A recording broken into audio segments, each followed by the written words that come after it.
Hi, so my poem is called Chicago and it's written by Carl Sandburg. Chicago. Hog butcher for the world, toolmaker, stacker of wheat, player with railroads and nation's freight handler, stormy, husky, brawling, city of big shoulders. They tell me you are wicked, and I believe them, for I have seen your painted women under the glass lamps luring the farm boys.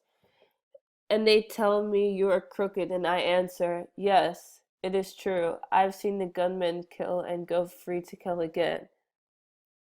And they tell me you are brutal, and my reply is, on the faces of women and children, I've seen the marks of wanton hunger. And having answered, so I turn once more to those who sneer at the city, and I give them back the sneer and say to them, come and show me another city with lifted head sitting so proudly to be alive and coarse and strong and cunning.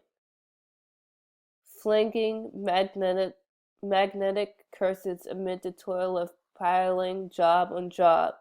Here's a tall, bold slugger set vivid against the little soft cities.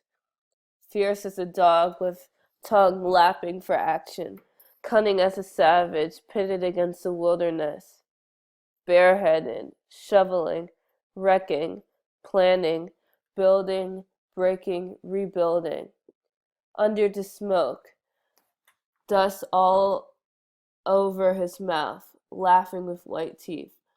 Under the terrible burning of destiny, laughing as a young man laughs, laughing even as an ignorant fighter who laughs, who has never lost a battle, bragging and laughing, that under his wrist is the pulse, and under his ribs is the heart of the people, laughing, laughing the stormy, husky, brawling laughter of youth, half naked, sweating, proud to be hog butcher, tool maker, stacker of wheat, player with railroads and freight handlers to the nation.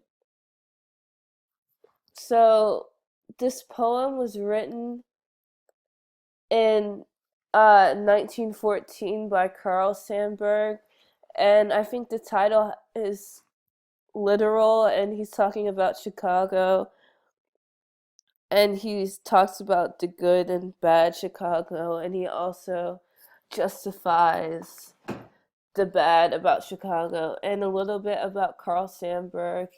He lived from 1878 to 1916, and he was born outside of Chicago, and he's an accomplished writer, and he has won the Pulitzer Prize several times.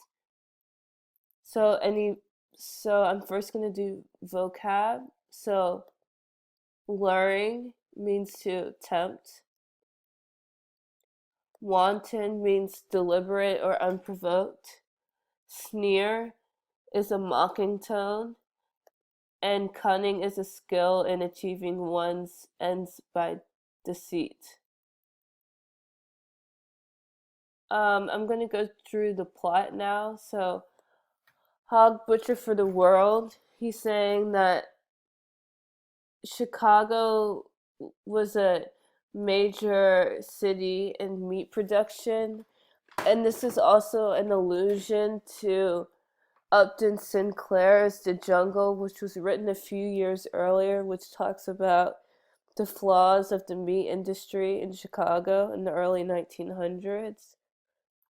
Toolmaker, stacker of the wheat, player with railroads and the freight handler. So at this time, Chicago, and still is, like the Midwest railroad capital, and so the railroad was a big industry there, and Chicago is also one of the most industrious cities in the country. So he is explaining that, and he uses personification, saying "city of big shoulders" to give human characteristics to Chicago, and by saying that Chicago has big shoulders, it's very strong, it's a strong city. Um, he also says that people try to tell him that Chicago's not that great because there are so many problems going on. And he says that um, there are high crime rates and there are people who kill and murder. And he admits to seeing this. And he also says that there are a lot of families in poverty and are hungry. And then he justifies the bad by saying that everything in Chicago, the problems in Chicago are okay because any city with such a big size will have such problems as prostitution, corruption, violence, and poverty. And so he says flinging magnets curses amid the toil of piling job on job. Here's a tall, bold slugger set vivid against the little soft cities. So he says Chicago attracts people like magnets, and then some people are pushed away because of the bad things that are going on, such as the crime rates and poverty. And he says a tall, bold slugger, which is allusion to Goliath in the Bible, and he's using this illusion to represent Chicago as a strong city that can handle bad situations such as the crime rate and stuff that is going on. And then he uses personification when he says vivid against the little soft cities. And he's comparing Chicago's dominance and industrial power towards other cities who do not even compare with the strength of Chicago as a city. Um, he says fierce as a dog with tongue lapping for action, cunning as a savage, pitted against the wilderness.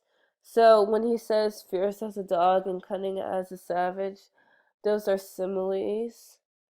Um, he also says pitted against the wilderness, which is a juxtaposition when he is comparing and contrasting the difference between Chicago and the wilderness in nature. So Chicago is a very industrial city, and he explains that the whole point of Chicago is to be opposite from nature and wilderness. And so he says these descriptive words here: shoveling, wrecking, planning, building, breaking, rebuilding, which is an allusion to the Great Fire of Chicago that happened in 1871. And this was a fire where most of the city of Chicago was burned by the fire and a lot of people died. Um, then he says, under the smoke, dust all over his mouth, laughing with white teeth. And this is another allusion back to the Great Fire of Chicago. And he is using imagery when he says dust, when he's describing the dusty mouth and the white teeth. And uh, he's showing how, even though the fire was such a devastation to the people of Chicago and they had dust all over their mouth, they were able to persevere and they had hope and they had, quote, white teeth, and so they were prosperous. And then he says, under the terrible burden of destiny, laughing as a young man laughs. So he's first saying how Again, how Chicago's an industrial working class city, and there's a lot of blue collar workers. And he says, using a simile, laughing as a young man laughs. So he's also saying how Chicago is a youthful, happy, pleasant city, enjoyable city to be in. And he's also using personification because he's talking about a man. And then he also says laughing even as an ignorant fighter laughs who has never lost a battle. So he's also using like or as there as a simile. And it's also a personification because he is comparing the city of Chicago to a fighter who has never lost. So he's showing how dominant of a city Chicago, excuse me, Chicago is. And then he says, bragging and laughing that under the wrist is the pulse. And he's also using personification there again to explain Chicago's youthful, enjoyable city. And he also says the heart of the people, which is a personification where he's comparing the people of the city, the actual citizens, to the city itself. And then he says laughing on this here, here, here, here, here, and here. And that's an anaphora, the repetition of words.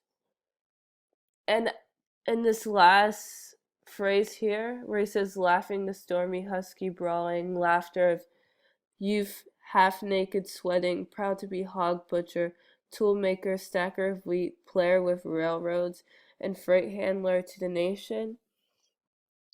He's using personification again, and he's comparing the city of Chicago to a strong industrial worker. And also, in the first stanza, it's kind of a metaphor for the city of Chicago as its industrial power, meat packaging power, and with its big shoulders. And in the beginning of the second stanza, he says, they tell me you are, and I have seen throughout these three lines, and that's also an anaphora repetition of words or phrases. And the whole poem itself is synecdoche, which just means part of the whole, and he's using people of Chicago to describe the city. And so this poem, the structure, it's two stanzas and it's 33 lines, and it has free verse, meaning it has no rhyme. The tone, so we can assume that the person writing the poem, the person who's speaking in the poem, is Carl Sanburg, and he's very, very, very passionate about Chicago, and he's persuasive, and he can justify the bad things of Chicago, and he glorifies the good things about Chicago. And I think the theme in this poem is a true love for Chicago because he goes on and on about the good things of Chicago, and he acknowledges that there are bad things about Chicago, and he's willing to address them. And he's showing the strength and power of Chicago, not only industrially, but the citizens. And he's also showing how strong Chicago is. Okay, thank you.